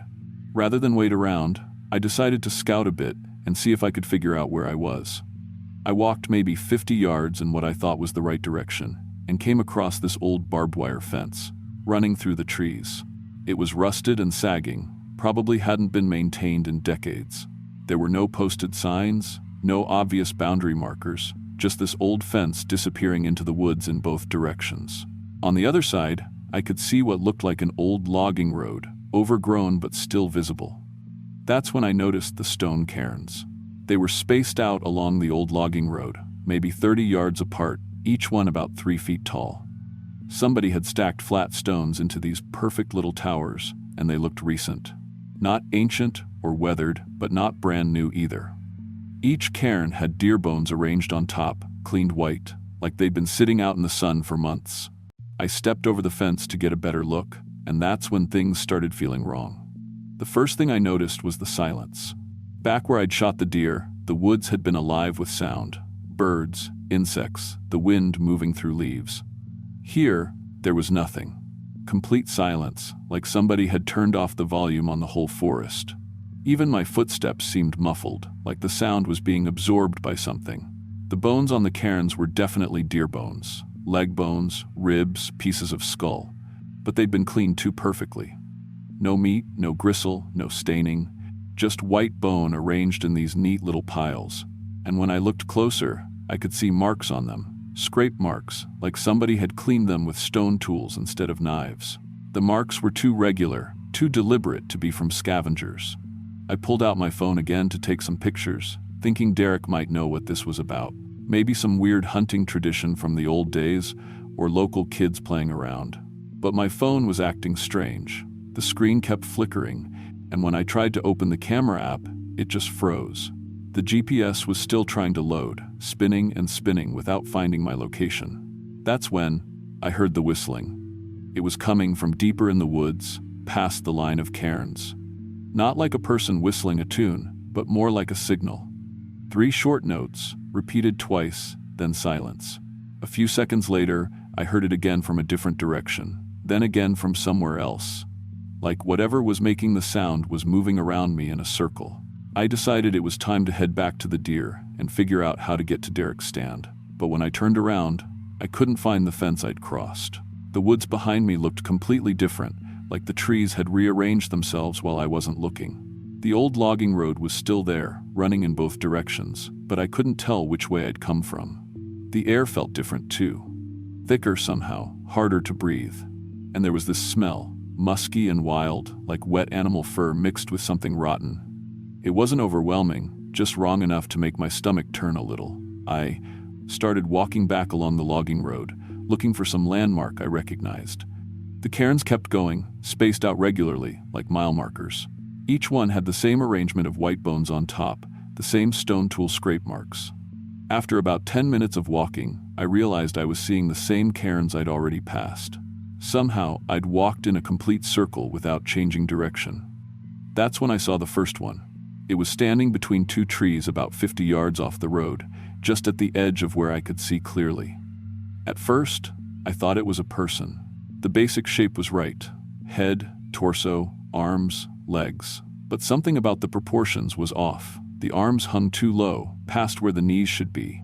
The head was tilted at an angle that made my neck hurt just looking at it. I stopped walking and stared, trying to make sense of what I was seeing. The figure didn't move, didn't seem to be looking at me, just stood there among the trees like it was part of the forest. I blinked hard, thinking maybe it was just shadows playing tricks on my eyes, but when I looked again, it was still there. Then I heard the whistling again, from 3 different directions, and I realized the figure was answering. The same 3-note pattern, but coming from between its lips. Or what I assumed were lips. I was too far away to see clearly. I started walking again, faster this time, trying to put distance between myself and whatever that thing was. But every time I looked back, it was following me. Not walking exactly, more like gliding between the trees. And it was keeping pace perfectly, staying the same distance away no matter how fast or slow I moved. My phone was completely dead now. Not just low battery, but black screen, wouldn't respond to anything. The GPS watch Derek had loaned me was showing impossible coordinates, numbers that would put me somewhere in Ohio. The air was getting thicker, and I was starting to feel dizzy. That's when I noticed there were more of them.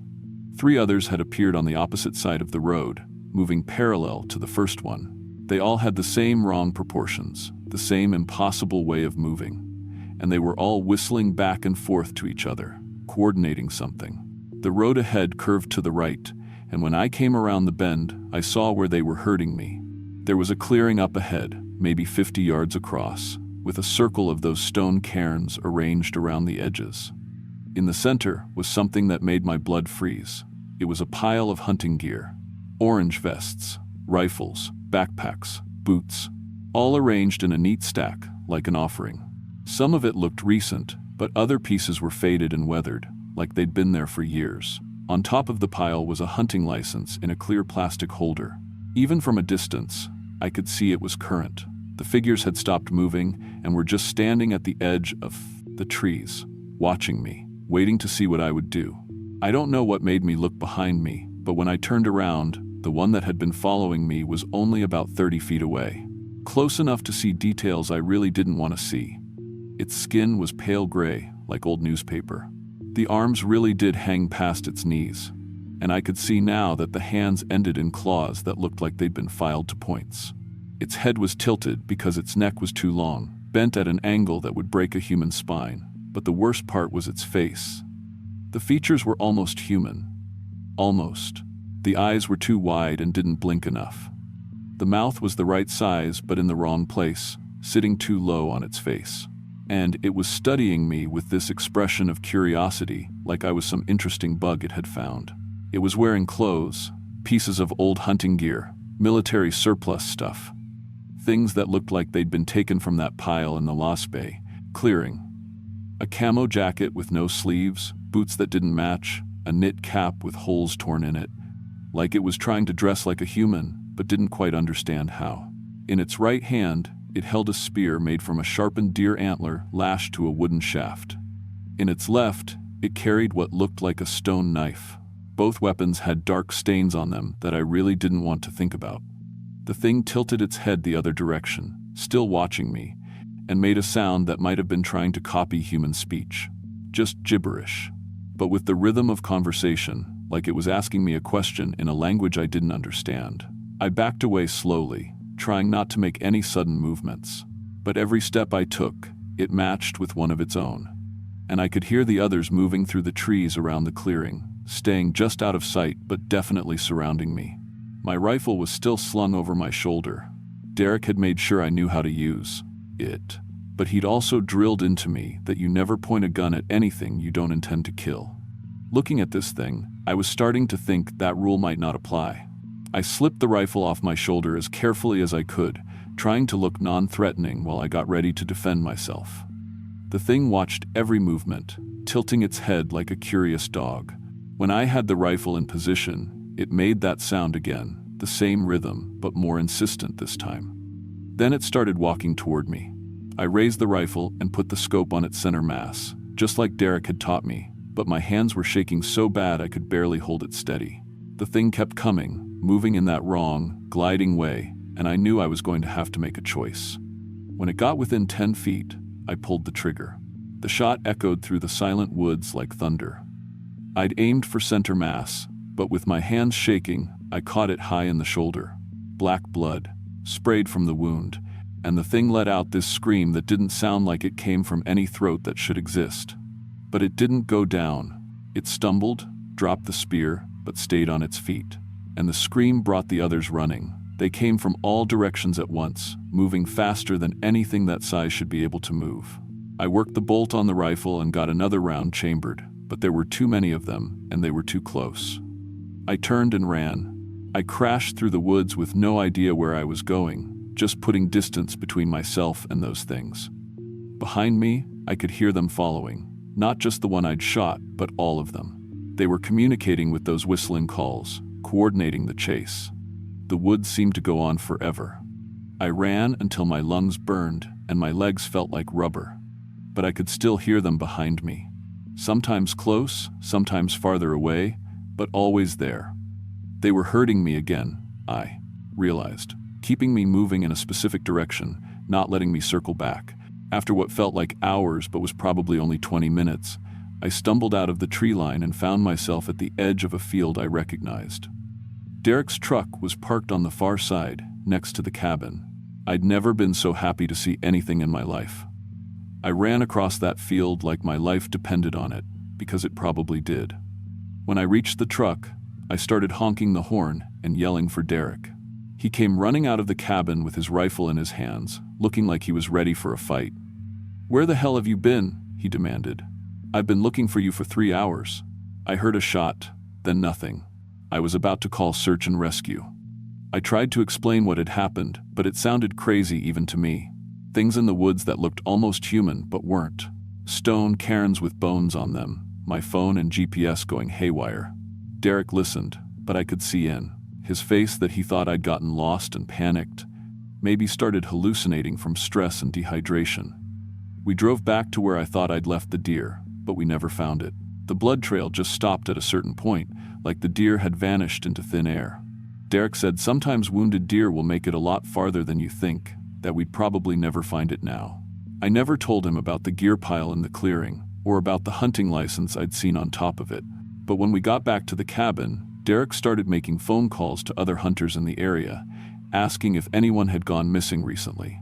Nobody had, at least not officially, but Derek's buddy, who worked for Fish and Wildlife, said there'd been a few incidents over the years. Hunters who went out alone and never came back, despite extensive searches. Always on the far side of the county, always near that old mining company land that bordered Derek's family property. I've never been hunting since. Derek's asked me a few times, but I always find an excuse. To be honest, I don't go camping anymore either. Don't even like hiking trails that go too far into the woods. Looking back now, 3 years later, I still think about those things I saw. I've done some research on the area, found some old newspaper articles about the mining company that used to operate there. Apparently, there was a community of people who lived back in those mountains for generations, families who'd been there since before the Civil War. When the mining started in the 1922, most of them were forced to relocate. But some of the articles mention families who refused to leave, who disappeared into the deep woods rather than give up their ancestral land. I don't know if that's connected to what I saw. Maybe those people adapted over the generations, changed in ways that let them survive in isolation. Or maybe I just got lost and scared and my mind filled in details that weren't really there. But I still have that hunting license Derek bought me that day. And sometimes I pull it out and look at the date, November 12th. I remember every detail of that morning, right up until I crossed that fence. And I remember the license I saw on top of that gear pile in the clearing. It had the same date, but it wasn't mine. I've thought about going back, maybe with a group of people and some better equipment, but honestly, I'm not sure I want to know what's really out there. Some questions are better left unanswered. These days, when people ask me if I hunt, I just tell them I tried it once and it wasn't for me. That's true enough. I'm sticking to the suburbs from now on, where the scariest thing you might run into is an aggressive raccoon or a neighbor who doesn't pick up after their dog. The woods can keep their secrets.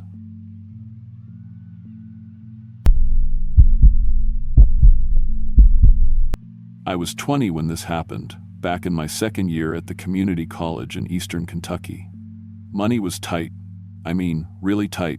I was working part-time at a gas station, trying to pay for classes and keep my beat-up Honda running, and by Thanksgiving that year, I was down to my last $40. When I called my mom to tell her I probably couldn't make it home for the holiday, she got that worried tone in her voice that made me feel like garbage. My little sister was only 12 then, and Mom said she'd been talking about me coming home for weeks. So I made a decision that probably wasn't the smartest thing I'd ever done. I decided to hitchhike the 200 miles back to our place in West Virginia instead of buying a bus ticket I couldn't afford. The plan seemed reasonable enough at the time. I'd done plenty of hiking, knew how to handle myself outdoors, and figured worst-case scenario, I'd sleep rough one night and still make it home for turkey dinner. I packed light, just my old hiking backpack with some water, a few granola bars, a flashlight, and my sleeping bag rolled up tight.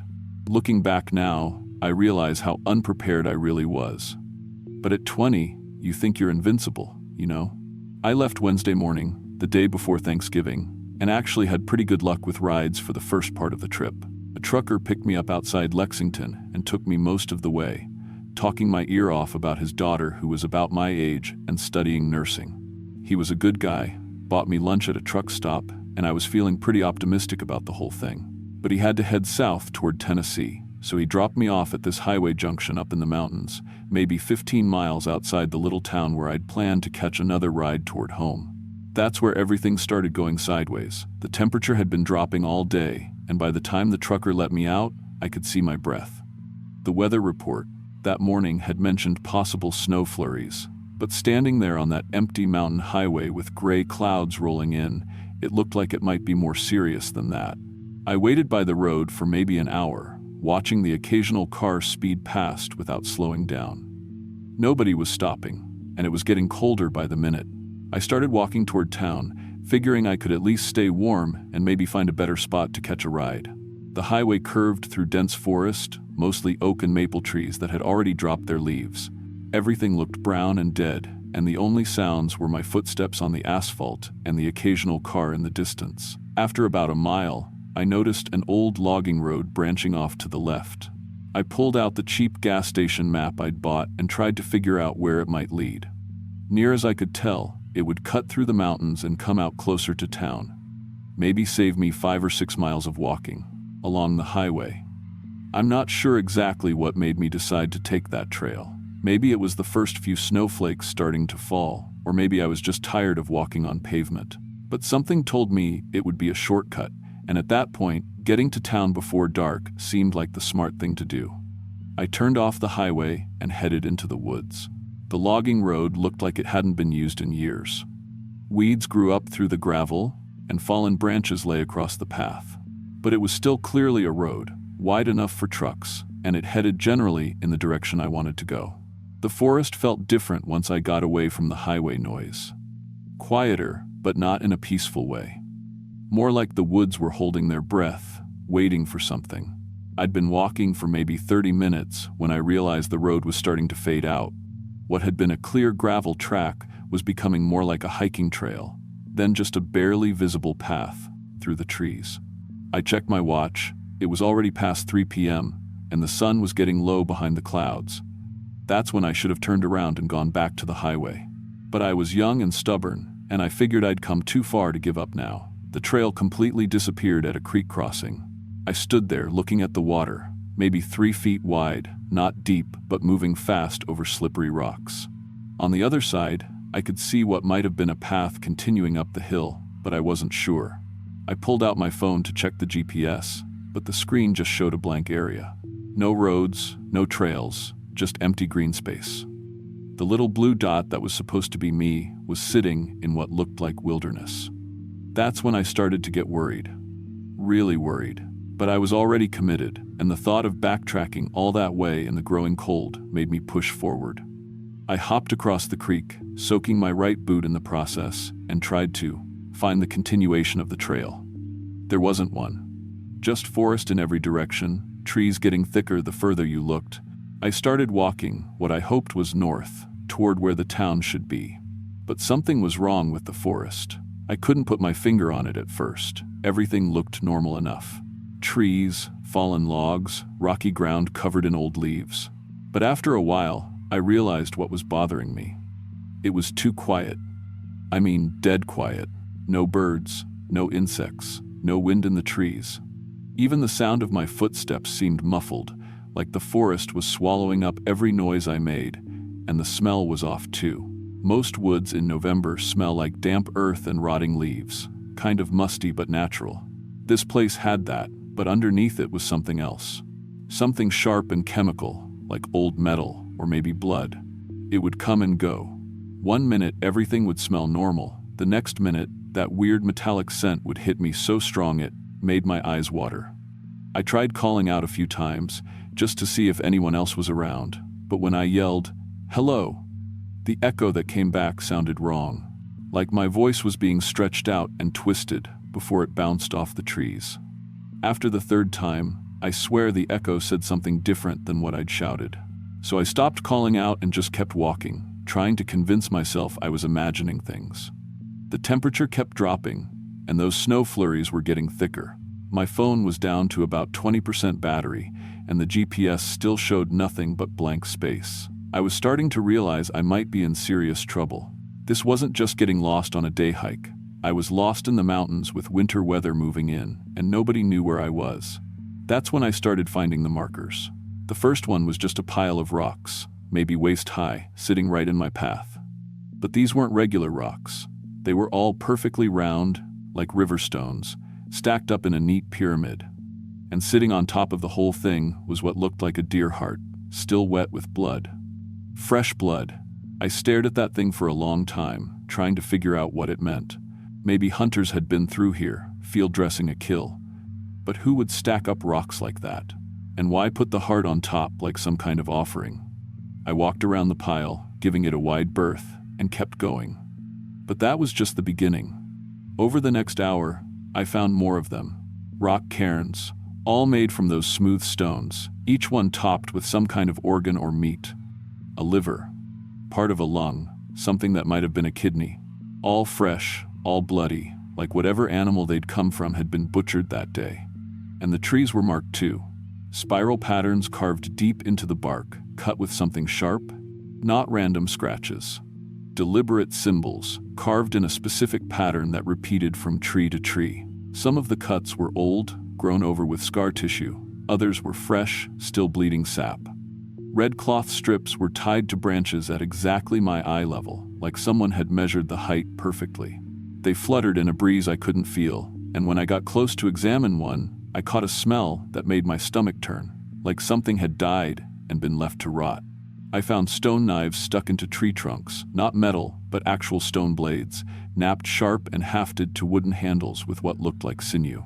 They were stuck deep into the wood, and when I tried to pull one out to get a better look, it wouldn't budge, like it had grown into the tree. The worst part was realizing that all of this was fresh, not ancient Indian sites or old hunting camps, but recent activity. Whoever was making these markers had been through here in the last day or two, maybe the last few hours. I started moving faster, trying to put distance between myself and the marked area. But the markers kept appearing, piles of bones hanging from branches like wind chimes, clicking together in that breeze I couldn't feel. Deadfall deliberately stacked across what looked like natural paths, forcing me to go around or climb over, and always, that sense of being watched. I'd catch movement in my peripheral vision and spin around, but there was never anything there. Just trees and shadows and that unnatural silence. But I could feel eyes on me, tracking my movement, studying everything I did. The snow was coming down harder now, and the temperature was dropping fast. My breath came out in thick clouds, and I could feel the cold working through my jacket. But worse than the cold was the growing certainty that I wasn't alone in these woods. That's when I saw it. Just a glimpse at first, maybe 50 yards away through the trees. Something pale moving between the trunks, but wrong somehow. Too tall, moving in a way that didn't look quite human. When I stopped to stare, it stopped too. When I started walking again, it kept pace, staying parallel to my route but always keeping trees between us. I tried to convince myself it was another hiker, maybe someone who could help me find my way out. So I called out, "Hey, over there." But the figure didn't respond. Just kept moving, matching my speed exactly. That's when I realized there was more than one. I caught glimpses of movement in other directions. To my right, behind me, maybe ahead. They were surrounding me, keeping their distance, but definitely coordinating their movements. And the longer I watched, the more wrong they looked. Their proportions were off. Arms too long, joints that seemed to bend the wrong way. And they moved too smoothly, like they were sliding between the trees instead of walking. When one of them turned toward me for just a second, I saw pale skin stretched tight over features that were almost human but not quite. Eyes in the wrong place. A mouth that was too wide. I started moving faster. Not quite running, but close to it. Behind me, I could hear them keeping pace. Not footsteps exactly, but a kind of rustling, like large animals moving through dry leaves. And they were making sounds, not quite whistles, not quite calls, but some kind of communication. Complex patterns that sounded almost like language. That's when the real panic set in. These things, whatever they were hunting me. Not like an animal hunting prey, but like scientists studying a specimen. They weren't trying to catch me, they were learning from me. Watching how I moved, how I reacted, what choices I made when I was afraid, and they were good at it. Every time I thought I was getting away, I'd find myself in another marked area. More cairns, more symbols, more of those bone chimes clicking in the windless air. It was like they were herding me, keeping me in their territory, making sure I couldn't find my way out. The sun was setting now, what little light filtered through the clouds fading fast. My flashlight beam seemed weaker than it should be, like the darkness was pressing in from all sides, swallowing up the light. and I was starting to understand that I might not make it out of here alive. My water was gone, and I'd eaten my granola bars hours ago. The cold was getting serious now. Not just uncomfortable, but dangerous. I could feel it in my fingers and toes, that pins and needles sensation that meant frostbite wasn't far behind. And the things in the woods were getting bolder. I could see them more clearly now, moving just at the edge of my flashlight beam, tall, pale figures that watched me with two bright eyes. They'd started mimicking my movements. When I stumbled, one of them would stumble too. When I checked my watch, I'd see one of them lifting its arm in the same motion. But they always got the details wrong, like they were copying something they didn't understand. I found myself in a clearing, the first open space I'd seen in hours. In the center was the biggest cairn yet, taller than me, made from hundreds of those smooth river rocks. And on top, instead of organs, was a backpack. An old hiking pack, faded blue, with straps that had been cut clean through. I knew I should stay away from it, but something made me get closer. The pack looked like it had been there for years, weathered and stained. But when I got close enough to see the name tag on the side, the blood in my veins turned to ice. The name was mine. My full name, written in handwriting I didn't recognize, on a pack that wasn't mine but looked exactly like mine. Like someone had been expecting me.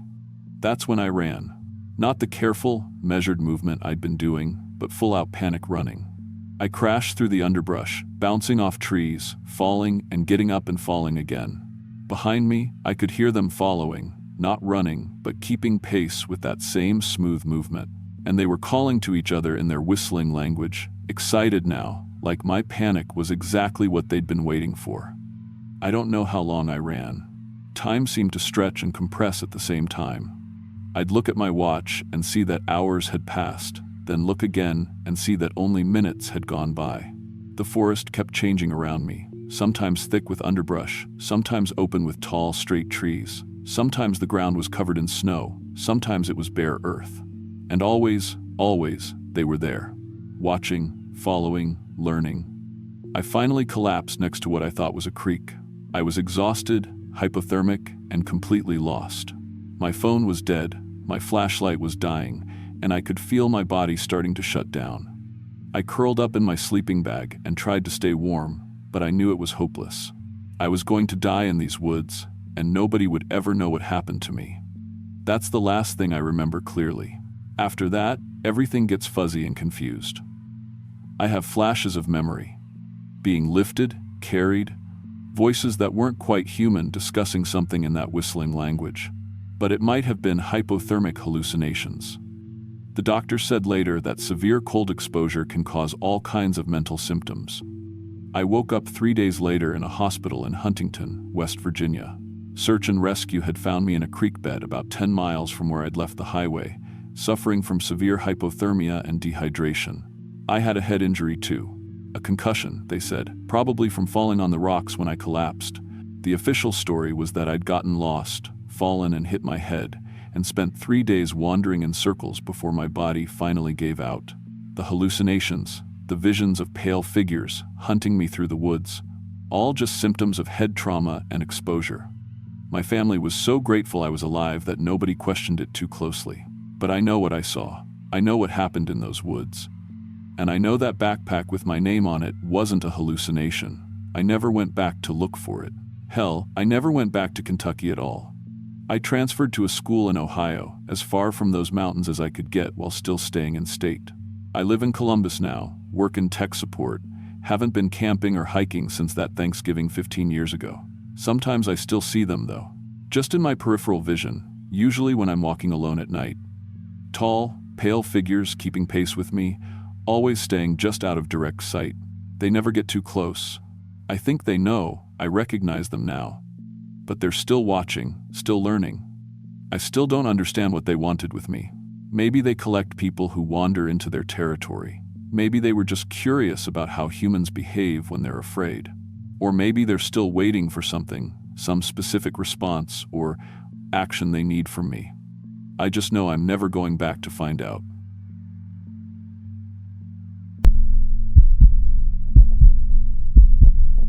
I'm 31, and I've been an electrician for about 8 years now. got my license right out of trade school, and worked for a couple bigger companies before deciding to go independent last spring. The money's better when you're your own boss, but it means taking jobs other people won't touch. Usually the ones way out in the middle of nowhere, where cell service cuts out and you're working alone for days at a time. That's how I ended up taking a contract job in November 2023, rewiring an old hunting lodge deep in the West Virginia mountains. The owner was some businessman from DC, who'd bought the property sight unseen at an estate auction, planning to turn it into a corporate retreat. Problem was, the electrical system hadn't been updated since the 1940 seconds, and his insurance company refused to cover the place until it was brought up to code. He was offering triple my usual rate to get it done before deer season ended in early December. Cash payment, no questions asked. The only catch was that I'd have to work through Thanksgiving week, since that was the only time his schedule allowed for the disruption. I figured 3 days of hard work in exchange for what I usually made in a month was worth missing one family dinner. Looking back now, I should have asked more questions about why he was in such a hurry and why he'd never actually visited the property himself. The drive took me deep into coal country, past abandoned mine sites and company towns that were mostly empty shells. The GPS lost signal about 30 miles from my destination, and I had to follow handwritten directions that led me down increasingly narrow dirt roads until I was wondering if my truck could even turn around if I needed to leave quickly. The lodge sat in a clearing at the end of a dead-end road, surrounded by thick forest that pressed right up against the building like it was trying to reclaim it. It was bigger than I'd expected, a 2-story log structure with a wraparound porch and stone foundation that looked solid despite its age. There were several outbuildings scattered around the property. A generator shed, what looked like an old smokehouse, and a couple smaller cabins that were probably for guests back when this was a working hunting operation. The whole place had that abandoned feeling that buildings get when they've been empty too long. Not just quiet, there was something about the silence that felt wrong. No bird sounds, no insects, nothing moving in the woods, just dead air that seemed to swallow sound instead of carrying it. I spent my first hour walking the property and checking out the electrical situation. The owner hadn't been exaggerating about how bad it was. Most of the wiring was original cloth-wrapped cable from the 1940 seconds, spliced and patched by generations of hunters who clearly valued function over safety. I found junction boxes hidden behind wall panels, circuits that looped through 3 different buildings for no apparent reason, and enough code violations to keep a safety inspector busy for a week. But what bothered me more than the shoddy electrical work was the power consumption. According to the meter, the property was drawing enough electricity to run a small factory. The main lodge had been empty for over 2 years, with no heat, no lights, and no appliances plugged in. There was no reason it should be pulling any power at all. I traced the main lines from the meter to the distribution panel and found something that made me stop cold. Someone had installed a completely separate electrical system alongside the original wiring, heavy gauge cable that bypassed the main panel entirely and disappeared into the basement through a hole that had been drilled through the foundation. Professional work, maybe 5 or 6 years old, designed to carry serious amperage. The basement access was through a wooden door on the side of the building that I had to force open with a crowbar. The hinges were rusted, solid, like nobody had been down there in years. But when I got my flashlight working and climbed down the stone steps, I could hear electrical equipment humming somewhere in the darkness. The basement was larger than the footprint of the building above it, carved directly into the rock that the lodge was built on. Most of it was natural cave, but someone had done serious work to make it functional. Concrete floors in some areas, proper drainage, and electrical conduit running along the walls like a subway tunnel. The air moved in a way that told me there was ventilation somewhere, and it carried a smell I couldn't identify, earthy and organic, but with an undertone that reminded me of a butcher shop. I followed the electrical conduit deeper into the cave system, past rooms that had been carved out and fitted with heavy doors. Most of them were locked, but through the gaps I could see what looked like storage areas, shelves lined with glass jars and metal containers. The humming sound got louder as I went deeper, and I started to hear other noises, scratching, movement, something that might have been breathing. The main electrical room was about 50 yards into the cave system, in a chamber that had been completely finished with concrete walls and fluorescent lighting. There was a distribution panel that looked like it belonged in an industrial building, feeding power to a dozen different circuits. Most of them led deeper into the caves, but one heavy cable ran back toward the surface through a conduit I hadn't noticed before. That's when I realized the basement wasn't just connected to the lodge. It was connected to the other buildings on the property, and probably to parts of the cave system that extended well beyond the cleared area above ground. Someone had built an entire underground complex, and they were drawing enough power to run it continuously. I should have left right then, should have packed up my tools and driven straight back to town. But I'm an electrician, and when you find an electrical system you don't understand, you need to trace it until you do. It's just how we're wired, if you'll forgive the expression. The first room I opened was a workshop. Concrete floor, pegboard walls, workbenches lined with tools that were clean and well-maintained but looked wrong somehow. Hand tools that had been modified for purposes I couldn't guess at. Cutting implements that were too sharp and too specialized for any legitimate use I could think of. Everything was organized with the kind of obsessive precision that makes you nervous. The second room was refrigeration. Industrial chest freezers lined up against the walls, all of them plugged in and running. The locks on them were serious hardware, the kind of thing you'd use to secure dangerous equipment. I didn't open them. The smell coming from that room was enough to tell me I didn't want to know what was being preserved in there. The third room was where I found the bones. Not human bones, at least I don't think they were human. Deer, probably, and maybe smaller game. But they'd been processed in a way that wasn't normal hunting practice. Stripped completely clean and sorted by type and size, like someone was cataloging them for scientific study. Or like someone had been eating around them very, very carefully. That's when I heard footsteps above me. Not in the basement. Upstairs, in the lodge. Slow, deliberate movement across the wooden floors. Like someone was walking through the rooms I'd been working in just an hour before. Multiple sets of footsteps, moving with the kind of coordination that suggested they were searching for something or someone. I turned off my flashlight and tried to move quietly back toward the basement entrance. But the cave system was bigger than I'd realized, and in the dark, I took a wrong turn. Instead of finding the stairs, I found myself in a natural chamber that opened up beyond the reach of my light. The air was different here, warmer, and thick with that organic smell I'd been noticing. And there were sounds. Breathing, definitely. Movement that was too big and too coordinated to be animals. When I turned my flashlight back on, I saw them. There were maybe a dozen people arranged around the chamber, but calling them people was being generous. They'd been human once. Probably. But whatever they were, now had been shaped by years of living in caves, eating things that weren't meant to be food, and adapting to an environment that was never supposed to sustain human life. Their skin was pale beyond albino, translucent enough that I could see the dark network of blood vessels underneath. Their eyes had grown larger to adapt to the darkness, but there was something wrong with the way they tracked movement. Too fast, too predatory. They moved in ways that suggested their joints had become more flexible than human joints should be, and their teeth had been filed or worn to points. They were wearing clothes, but they were wrong. Hunting gear and work clothes that had been patched and modified in ways that made them look like costumes being worn by something that didn't understand their original purpose. And they were carrying tools. Modified tools that looked like the ones I'd seen in the workshop, designed for cutting and skinning and processing. The one in front, who might have been their leader, looked at me with an expression that was curious rather than hostile, like they were trying to decide whether I was a threat or just another resource to be managed. "You're the electrician," he said, and his voice was wrong too. The words were clear enough, but they came from a throat that had changed shape, and there were undertones that sounded more like growling than human speech. I nodded, not trusting my voice to work properly.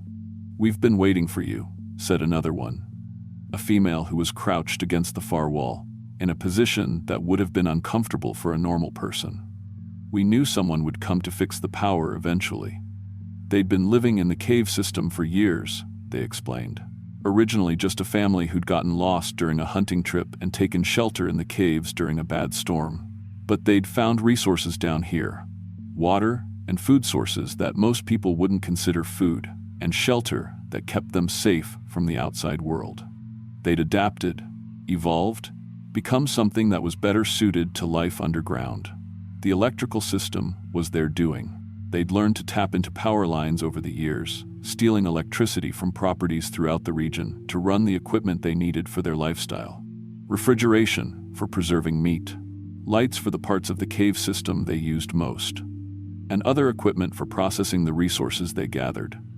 "We take good care of the properties we use," the leader explained. "We maintain the buildings, keep them secure, make sure everything looks normal from the outside.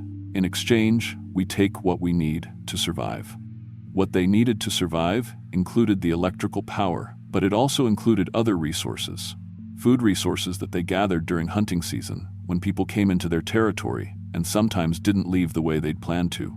"The lodge has been feeding us for 20 years, the female added. "Hunters come here thinking they're pursuing deer, but they become prey themselves. It's the natural order, just with the roles reversed.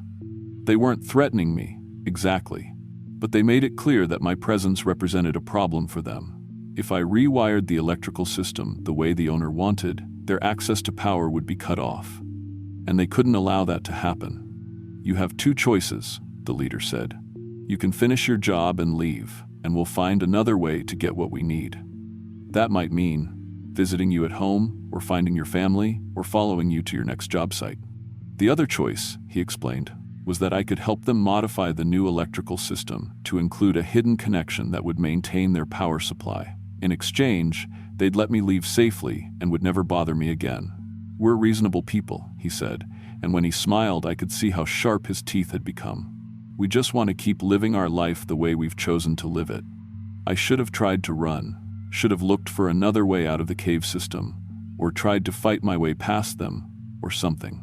But there were too many of them, and they knew the underground layout better than I ever would, and they moved in ways that told me they'd had practice hunting things that tried to escape. So I made the deal. We spent the next 2 days working together to install a new electrical system that would pass inspection while maintaining their hidden power. They knew more about electrical work than I'd expected. They'd learned by necessity over the years, and they had tools and materials they'd acquired from previous jobs and previous electricians. They were careful never to let me work alone, and they made sure I understood that trying to sabotage their setup or leave any kind of evidence would be a fatal mistake. But they were also surprisingly good to work with, technically speaking. They understood load calculations and circuit design, and they had solutions for installation problems that I wouldn't have thought of. During breaks, they showed me other parts of their operation. The processing rooms where they prepared the meat they'd harvested, the storage areas where they kept equipment and supplies taken from people who'd visited the lodge over the years, the workshop where they modified tools and weapons for their specific needs. And they showed me the trophy room. I won't describe everything I saw there. Some things don't need to be put into words. But they'd been collecting souvenirs from their hunting for 2 decades, and they were proud of their success rate. Hunters who'd come looking for deer and found something much more dangerous. Hikers who'd gotten lost and been guided deeper into the woods instead of back to safety. Property inspectors and contractors like me who'd gotten curious about things they shouldn't have investigated. "You're the first one we've made a deal with," the leader told me. "Usually we just take what we need and dispose of the problem, but you're useful to us. You understand systems we might need help with in the future." By Thursday afternoon, the installation was complete.